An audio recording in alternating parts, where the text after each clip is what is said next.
of San Jose recognizing lowriders and the culture and history behind them today. Hundreds of them lining up around City Hall for the first ever Lowrider Day.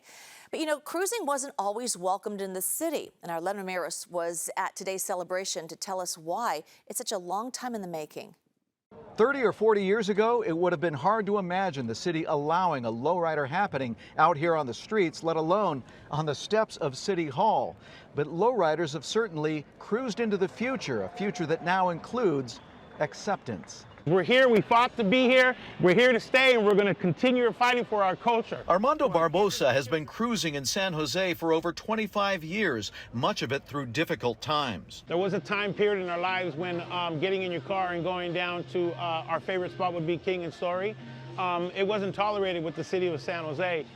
You would get targeted because maybe your car was just too low, or maybe it looked just a little bit different than the rest.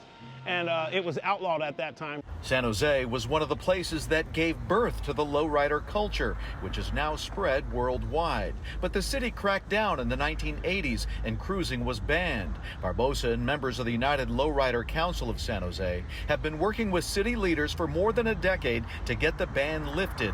Last year, they did just that. And today, San Jose Lowrider Day was a celebration of that victory. More than 300 cars packed the City Hall Plaza, and Santa Clara Street was closed off for a lowrider car show. We can now park, as you can see, in front of City Hall. We are welcomed.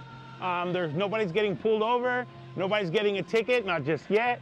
And we're just here to celebrate Goodrich community and let folks know that we could do this in a positive way. Even San Jose's mayor got into the action. The lowrider culture is an important part of our city, of our tradition, of our culture, and we're going to continue to embrace it and celebrate it. It means a lot to people like Mia Arroyo, a hairdresser who spends her time and money fixing up her Chevy Impala. Before it was a little bit different, you know, and they had us a little bit kind of like segregated, like, oh no, you guys can't do that. You know, you guys they would profile us to be something that we weren't. So we're just happy to be accepted, like part of the community. Part of the community with color, style, and history. We're definitely here. We fought to get here. We're still fighting to stay. And we're definitely going to fight for the future. We're just preserving a culture for our kids that's going to come behind us.